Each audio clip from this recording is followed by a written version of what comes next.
সারা current থাকে নাকি গরমের ভিতরে পড়তে মন চায়। বিলের কাগজ দিতে আসতেছে না, লিখতেও আসতেছে না, গরমের ভিতরে পড়তে মন চায়। সালারা এবার আসুক ধরে বাঁধমু গাছের সাথে। দেখ আজকে ড্রেসটা ভালোই মানেছে, যাতে বুঝবার না পারে আমি কারেন্টের লোক, বুঝতে পারলে আবার সমস্যা আছে।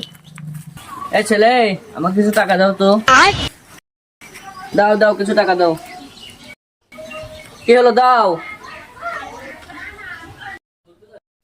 ছেলে কি হলো, দাও আমাকে 10 টাকা দাও, আমি কিছু কিনে খাবো। তুমি কি আমার কথাটা বুঝতে পারতেছো না? দাও 10 টাকা দাও, কিছু কিনে খাবো। কে আপু, আপনার তো ইউজ মানুষ, খালি মিটার দিতে আদায় করেন কেন?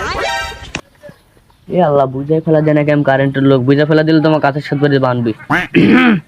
আসলে ভাই ছোটবেলা থেকে আমার শখ, বুঝছেন, যে আমি কারেন্টের লোক হব।